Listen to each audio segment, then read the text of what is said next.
Hello, good afternoon जी। Happy Sunday everyone. आती रहेंगी बहारें, जाती रहेंगी बहारें, दिल की नजर से दुनिया को देखो, दुनिया सदा ही हंसी है।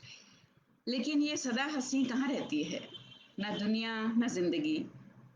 जिंदगी मतलब रिश्ते, रिश्ते मतलब कम्युनिकेशन, बातचीत, exchange of information, exchange of emotions. और जो प्यार और बहार के साथ साथ सबसे ज्यादा जो हमारी झोली में डालती है वो है कन्फ्लिक्ट्स। कन्फ्लिक्ट्स को हम लैक ऑफ मिसअंडरस्टैंडिंग या मिसअंडरस्टैंडिंग नहीं कह सकते। Basically during the exchange of emotions हम सब लोग रिएक्ट करते हैं अलग अलग पर्सनैलिटी टाइप्स और पर्सनैलिटी अपनी ईगो स्टेट से। अब ये ईगो स्टेट्स क्या होती हैं, ये एक अपने आप में बहुत बड़ा टॉपिक है जिसके बारे में हम अलग से एक वर्कशॉप करते हैं, 1 डे की, 3 आवर्स की, 2 डेज की भी। ऑर्गेनाइजेशनल पॉइंट ऑफ व्यू से और पर्सनल पॉइंट ऑफ व्यू से, सोशल पॉइंट ऑफ व्यू से। हमें पता है कि रिश्तों में जीने का नाम ही जिंदगी है और हमने बार बार इमोशनल मैनेजमेंट, रिलेशनशिप मैनेजमेंट पे बात की है। उन्हीं से उपजी हुई एक चीज जो है वो है कन्फ्लिक्ट मैनेजमेंट। ऑब्वियसली अलग अलग तरह के लोग होंगे, अलग अलग तरह की सोच होगी, अलग अलग तरह के विचार होंगे, अलग अलग तरह की एक्सपेक्टेशंस होती हैं इमोशनल रिलेशनशिप में। और जब वो एक्सपेक्टेशंस पूरी नहीं होती तो फिर उपजती है फ्रस्ट्रेशन, और फ्रस्ट्रेशन से पैदा होते हैं कन्फ्लिक्ट्स। क्या हम इन कन्फ्लिक्ट्स को अवॉइड कर सकते हैं या उनके बिना रिश्ते इमेजिन कर सकते हैं? सर्टेनली नॉट, बिल्कुल भी नहीं। जब हम लोगों को नहीं बदल सकते, जब हम पर्सनैलिटी टाइप्स नहीं बदल सकते, जब हम रिश्तों में एक्सपेक्टेशंस नहीं बदल सकते, इमोशंस नहीं बदल सकते, तो हम कन्फ्लिक्ट्स भी खत्म नहीं कर सकते। तो फिर आज बात करने का क्या फायदा है? आज बात करने का ये फायदा है कि अगर वो रिश्ते इंपॉर्टेंट हैं, वो हमारे हमारे लिए हमारी जिंदगी में बहुत अहमियत रखते हैं, तो हमने रिलेशनशिप मैनेजमेंट के लिए कन्फ्लिक्ट मैनेजमेंट भी सीखनी है, सोचनी है, उसके लिए अवेयरनेस लेनी है। हम हैंडल करना सीखेंगे कन्फ्लिक्ट्स को, हम मैनेज करना सीखेंगे। अब इसका मतलब ये नहीं है कि मैं बहुत ही समझदार और सीखी सिखाई हूँ या मेरी जिंदगी में कन्फ्लिक्ट्स नहीं आते। आते हैं, कभी मैनेज हो जाते हैं, कभी नहीं होते। तो अपने पर्सनल एक्सपीरियंसेस और जो सुलझे हुए लोग मेरी जिंदगी में हैं, जिन्हें मैं ऑब्जर्व करती हूँ कि वो कन्फ्लिक्ट्स कैसे मैनेज करते हैं, उन्हीं के बेसिस पे आज आपसे बस अपनी वही इंफॉर्मेशन, वही समझ, वही सोच साझी करने का एक प्रयास है। किसी को भी कुछ सिखाने का, समझाने का कोई प्रयास नहीं है, क्योंकि मैं अभी उतनी समझदार नहीं हूँ। तो जैसा कि हमें पता है कि we can't eliminate conflicts, but yes we can deal them, we can manage them। तो आज हम क्विकली 5 साइकोलॉजिकल स्ट्रेटजीज जो हैं वो डिस्कस करेंगे, how to handle, how to manage conflicts। Basically this is about how to react to conflicts, और कुछ भी नहीं है। हर चीज में सिर्फ और सिर्फ अगर मैटर करता है तो वो मैटर करता है हमारा emotional reaction towards any situation in our life. तो वो जो रिएक्शन है उसको कैसे मैनेज करना है? अब समझदार लोग तो ये बोलते हैं कि आप पॉज करिए, मेडिटेट करिए, इमीडिएटली रिएक्ट मत करिए, सोचिए, अवॉइड करिए इमोशनल रिएक्शन देना। लेकिन हम सब तो इमोशन से ही भरे हैं, और जैसे जैसे सदियां निकल रही हैं, वक्त बीत रहा है, जैसे जैसे लाइफस्टाइल चेंज हो रहा है, जैसे जैसे चुनौतियां बढ़ रही हैं, जैसे जैसे हमारे स्ट्रेस लेवल बढ़ रहे हैं, हम सब में पेशेंस कम हो रही है और हमारे इमोशनल रिएक्शन बहुत ज्यादा आउटबर्स्ट हो रहे हैं, इसीलिए कन्फ्लिक्ट्स भी ज्यादा हो रहे हैं। तो दूसरा तरीका, लोग कहते हैं कि डोंट टेक इट पर्सनली। यार पर्सनली मत लिया करो, छोटी छोटी बात को तुम बहुत पर्सनली ले लेते हो, इसीलिए तुम्हें प्रॉब्लम आती है, इसीलिए रिलेशंस में कन्फ्लिक्ट्स आते हैं। अरे जब पर्सनल रिलेशन है, पर्सनल इमोशन है, और जब वो पर्सनल बॉन्ड है तो पर्सनली क्यों ना लें? और फिर जब हम भुगत रहे हैं या हमारी वजह से सपोज कोई और भुगत रहा है, तो वो भी इसको पर्सनली कैसे ना ले? अब हम ना तो इमीडिएटली पॉज कर पाते हैं कई बार, ना ही हम पर्सनली लेने से अपने आप को रोक पाते हैं।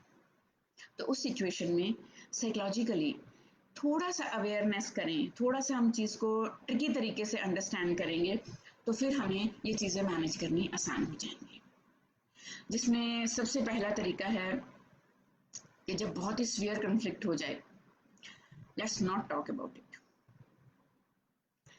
अब आप कहेंगे कि मैम एज ए साइकोलॉजिस्ट कभी तो आप कहते हो कि don't bottle up your feelings, speak out, speak your mind, speak your feelings, express your feelings, went out. तो फिर अब आप कह रहे हो कि let's not talk about it.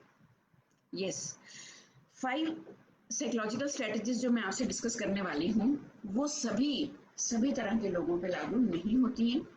So we have to adapt, we have to apply, we have to manage person to person, relation to relation and situation to situation. हमारा उस पर्टिकुलर कंफ्लिक्ट वाले इंसान से रिश्ता क्या है, हमारा बॉन्ड का जो है लेवल क्या है, हमारी फ्रीक्वेंसी ऑफ कंफ्लिक्ट्स क्या है, हम दोनों का पर्सनैलिटी टाइप क्या है, इन पांचों में से कौन सी एक चीज या कभी कभी सिचुएशन के अकॉर्डिंगली कोई दूसरी चीज अप्लाई करनी है। तो इसीलिए सभी के बारे में जानना बहुत जरूरी है। Most of the times if you ask me, जिन लोगों को मैं समझती हूँ, जिनका टेम्परामेंट, जिन लोगों का पर्सनैलिटी टाइप, जिन लोगों की मैं माइंड सेट या जिन लोगों का मैं बिहेवियर पैटर्न समझ चुकी हूँ और वो मेरे बहुत क्लोज हैं, उस केस में I always try to not talk about it, just let it go for the time being.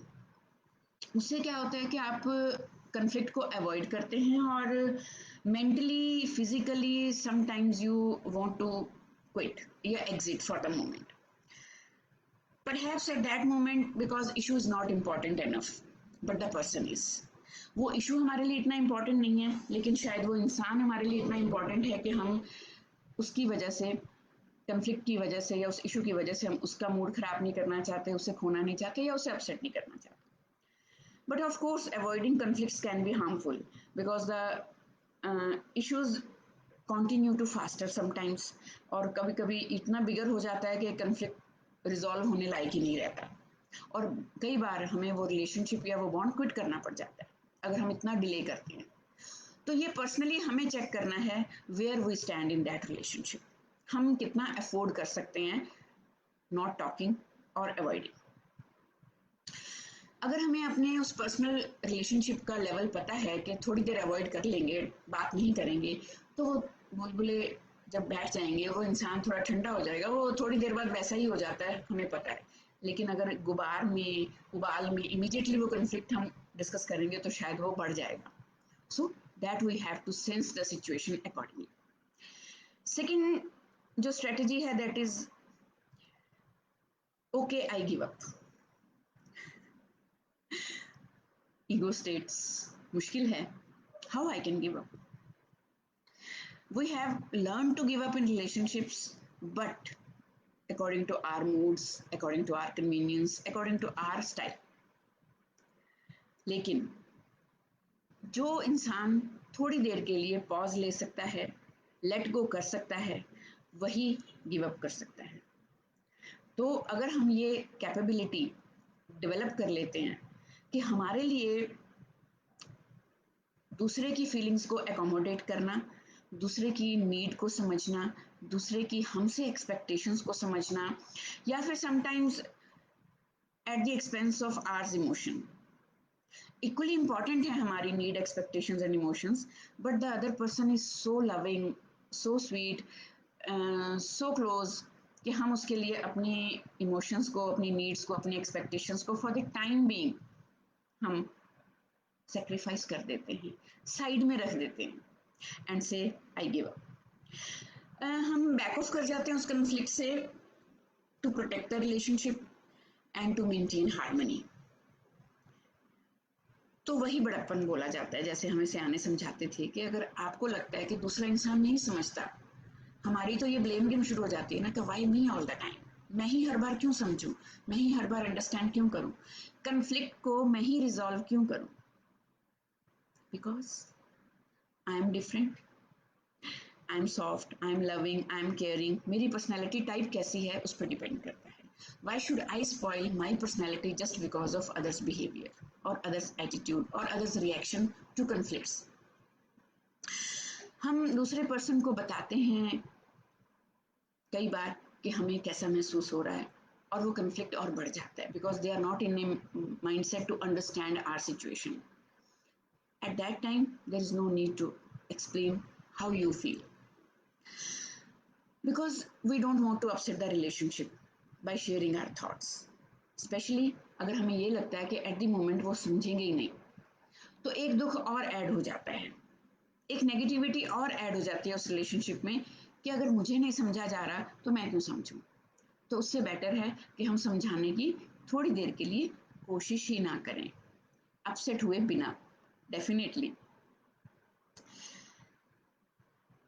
हम अगर हार्मनी मेंटेन करने पे फोकस कर रहे हैं, दूसरे पर्सन को हम थोड़ा कुशन देने की कोशिश कर रहे हैं, उनकी पेन रिड्यूस करने की कोशिश कर रहे हैं जिसने कन्फ्लिक्ट क्रिएट किया उस पेन को, तो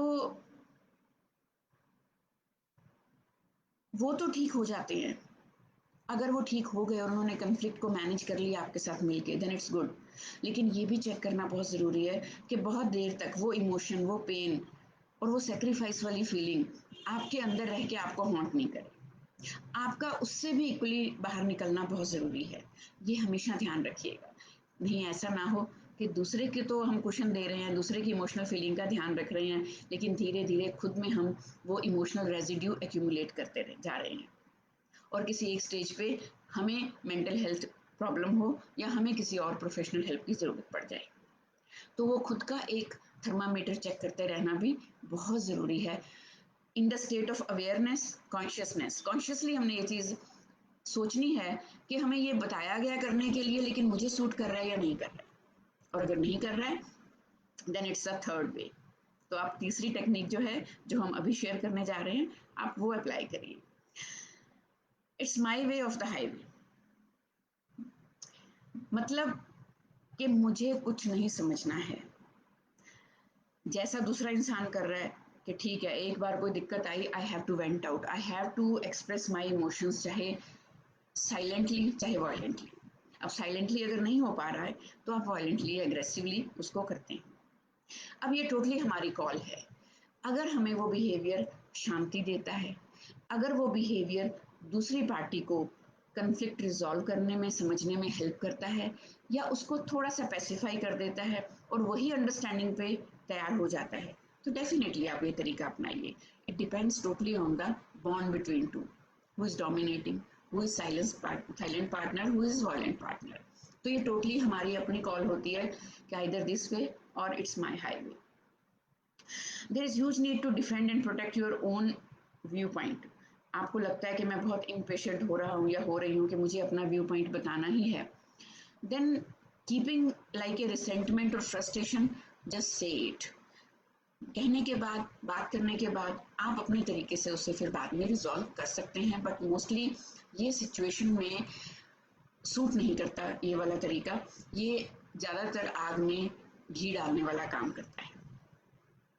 फोर्थ टेक्निक की हम बात करते हैं. कुछ लोग इसको प्रैक्टिकली हैंडल करते हैं. उनका बिहेवियर पैटर्न, उनका पर्सनालिटी टाइप ऐसा होता है कि जब भी किसी रिलेशनशिप में कन्फ्लिक्ट होता है तो वो उसको बड़े एडल्ट तरीके से, जिसको हम बोलते हैं एडल्ट थिंकिंग के साथ, मैच्योर थिंकिंग के साथ, प्रैक्टिकल पॉइंट ऑफ व्यू से, लॉजिकली, रीजनेबली, प्रैक्टिकली उस तरह से हैंडल करते हैं. They are planning always to working out on a compromise, ना तेरी ना मेरी, और you can say win win situation, है ना. तो the idea is to come up with a short term solution so that conflict can be resolved on that moment. उस खासकर उस मोमेंट में कम से कम हम निकल जाएं उस सिचुएशन से और हम उस वक्त कोई ना कोई कॉम्प्रोमाइजिंग तरीका जो है वो हम देख लेते हैं. कुछ लोग कहते हैं कि आई give up on something and you give up on something, चाहे वो बिजनेस डील है, ऑफिशियल डील है, अपना एम्प्लॉयज़ का मैटर है, कोलीग्स का मैटर है, या फिर हस्बैंड वाइफ का. सबसे ज़्यादा तो ये स्पाउस वाला मैटर लगता है कि ठीक है यार, इतना तेरी चली इतनी मेरी चली, है ना, तो बीच का एक रास्ता निकाल लेते हैं फॉर द टाइम बीइंग। फिर कभी अच्छे मूड में, अच्छी सिचुएशन में हम दोबारा से इस कन्फ्लिक्ट का सोल्यूशन देख लेंगे। इसमें क्या होता है कि हम लोग we can settle for less and then we can neglect to see the bigger picture. कई बार सिचुएशन ऐसी होती है कि उसको उस वक्त मिडिल में छोड़ना, अधूरा छोड़ना या प्रैक्टिकली सोचना पॉसिबल नहीं होता। तो ये इसीलिए मैं बार बार हर टेक्निक के लिए यही कहूंगी, it depends person to person, relation to relation, situation to situation.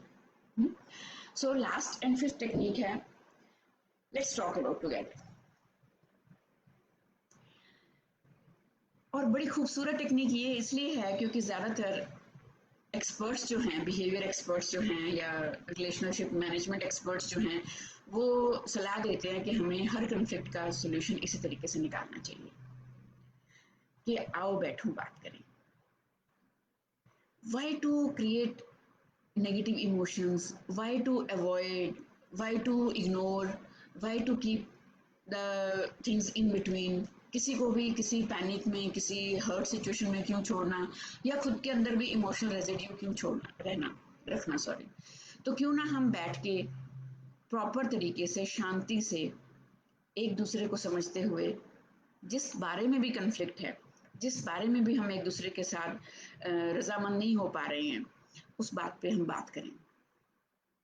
लेकिन अब यही दोनों पार्टीज अगर सेम मुद्दे पे एग्री करें और इस टेक्निक को फॉलो करें, तभी तो मुमकिन हो पाएगा। अदरवाइज अगर आप ऐसा चाह रहे हैं लेकिन दूसरा इंसान ब्लेम गेम में पड़ा है, हाइपर है, डोमिनेटिंग है, हमेशा आपकी गलतियां निकालने में लगा है, आपको उसने सुनने को तैयार ही नहीं है और आपकी हर लॉजिकल या जेन्युइन बात को भी उसने गलत साबित करना है जस्ट टू डिफेंड हिज और हर ओन व्यू पॉइंट। क्योंकि जैसा मैंने आपसे पहले बताया, ये सारी चीजें हो रही होती हैं हमारे अपने अपने इंडिविजुअल ईगो स्टेट से। हम सबके अंदर अलग अलग इगोइस्टिक इंसान हैं।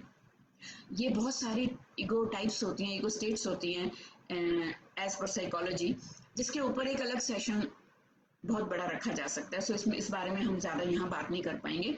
सिर्फ इतना समझना ज़रूरी है कि हो सकता है उस कन्फ्लिक्ट की सिचुएशन में मैं किसी अलग ईगो स्टेट से बात कर रही हूँ, लेकिन दूसरा इंसान किसी और ईगो स्टेट में है। तो हमें ज़बरदस्ती ये वाली टेक्निक अप्लाई करने की ज़रूरत नहीं है। अगर हमें लग रहा है कि दो लोग मैच्योर तरीके से बैठ के, समझदारी से, लॉजिकली हम एक दूसरे की बात समझ सकते हैं, कम up with a solution that works in long term, जो ज़्यादा लंबे टाइम तक चले। This conversation is built on empathy, understanding, and solution-focused approach. While it might take time, it's surely worth the investment. हो सकता है आपको दूसरे को कन्विंस करने में या दूसरे बंदे को आपको कन्विंस करने में मुश्किल हो, लेकिन सबसे बढ़िया टेक्निक यही है। और आप जितनी भी बातें मैंने इस वक्त शेयर की हैं, इसको सिर्फ अपने पॉइंट ऑफ व्यू से नहीं देखना, एज ए विक्टिम नहीं देखना कि हमेशा मेरे साथ ही ऐसा होता है, हाँ दूसरा इंसान नहीं समझता, दूसरा इंसान ब्लेम गेम में पड़ जाता है। कई बार हम भी दूसरे इंसान के लिए सेम रोल प्ले कर रहे होते हैं। तो हमें ईमानदारी बहुत ज़रूरी है। क्यों? क्योंकि यहाँ हम अगर आज मुझे सुनने के लिए बैठे हैं, अपना कीमती वक्त, मी टाइम निकाला है, संडे आफ्टरनून जब बहुत सारे काम हैं और हम यहाँ बैठ कर अगर ये डिस्कशन सुन रहे हैं, या बाद में भी आपका मन होता है मेरा ये वीडियो सुनने का, देखने का, तो मैसेज का क्रक्स तभी इम्पॉर्टेंट है, तभी एप्लीकेबल है, अगर हम हर सिचुएशन को ईमानदारी से, दोनों पॉइंट ऑफ व्यू से इवैल्यूएट करेंगे। तभी हम कुछ एक अच्छा लॉजिकल रीजनेबल टेक्निक अपने कन्फ्लिक्ट के लिए निकाल पाएंगे। अगर हमारा बहुत सारे लोगों के साथ कन्फ्लिक्ट चल रहा है या होता है, तब हमें अलग अलग टेक्निक जो है वो देखनी है कि किस रिश्ते में, किस कन्फ्लिक्ट में मेरा कौन सा सोल्यूशन जो है वो काम करेगा। पॉज लेके सोचना, इमोशनल रिएक्शन इमीडिएटली ना देना, ये बहुत अच्छी टेक्निक है अगर हम इसे हैंडल कर पाएं, अडेप्ट कर पाएं, और दूसरे इंसान का व्यू पॉइंट समझना और पर्सनली नहीं लेना। तो crux of every communication is that कि if the communication is derailing, वो पटरी से उतर रही है हमारी बात और बंदे का पॉइंट ऑफ व्यू कहीं और जा रहा है, उसका पर्सपेक्टिव बदल गया, हमारी बात करते करते बात ही कहीं और चली गई और कन्फ्लिक्टिंग सिचुएशन आ गई, तो दोनों में से कम एक का ये बहुत ज़रूरी है कि हम पॉज लेके क्विट कर जाएं और हम चीज़ों को पर्सनली ना लें। तो जब भी पर्सनल रिलेशनशिप और कम्युनिकेशन या कन्फ्लिक्ट की बात आती है, तो हम हमेशा यही सजेस्ट करते हैं, हम हमेशा यही कोशिश करते हैं, सुलझे हुए इंसानों की तरह बात करें। तो आज संडे ट्रीट में आओ छू लें आसमां में एक चैप्टर मन की गांठें खोलें, उसमें से 4 लाइनें जाते जाते ज़रूर आपके साथ शेयर करना चाहूँगी। इसकी शुरुआत ही बड़ी अच्छी 2 लाइनों से की है कि शब्दों का सही इस्तेमाल हमें अर्श पर पहुंचा सकता है और गलत इस्तेमाल हमें फर्श पर गिरा सकता है। तो दोनों पार्टीज में से जिसके लिए भी ये सूटेबल हो कि we are dominating, we are aggressive, we are harsh, we are rude, we are not passionate, we are self centred, तो हमें अपने शब्दों के चुनाव को के बारे में सोचने की बहुत ज़रूरत है। हमें कॉन्शियसली ये प्रैक्टिस करने की ज़रूरत है कि कम से कम जब एग्रेसिव सिचुएशन होती है, जब हीटेड अप कन्वर्सेशन होती है, तब हमें अपने शब्दों का इस्तेमाल कैसे करना है। और अगर हम ये कर पाएँ तो बहुत अच्छी बात है, क्योंकि ये बहुत ज़रूरी है। बिल्कुल ठीक उसी तरह ना उलझाएं ताने बाने, ना उलझाएं ताने बाने, ना बनाएं टूटने के बहाने, दीवारें गिरा दें, दीवारें गिरा दें, पुल बना दें। मुश्किल है, सारी दुनिया तो दीवारें उठाने में ही लगी है, लेकिन हमें कोशिश करनी है। अगर हम सही हैं, हमें लगता है कि हम लॉजिकल हैं, हमें लगता है हम रीजनेबल हैं, हमें लगता है हम रैशनल थिंकिंग वाले हैं, हमें लगता है कि हम तो बहुत समझदार और सुलझे हुए पढ़े लिखे इंसान हैं और हमें रिलेशनशिप की हमें समझ है, तो कम से कम हम ही शुरुआत करेंगे। हम दूसरे इंसान से एक्सपेक्ट नहीं करेंगे, हम उसे बदलने की भी कोशिश नहीं करेंगे, शुरुआत पुल बनाने की करेंगे तो सही, तब तक जब तक रीजनेबली एक्सेप्टेबल है, अगर हमें दूसरी तरफ से रिस्पॉन्स मिल रहा है। कई बार बहुत सारे इंपॉर्टेंट रिश्तों में हमारी लगातार कोशिशें नाकामयाब रहती हैं, कन्फ्लिक्ट मैनेज नहीं हो पाते अगर वो एक तरफा कोशिश है।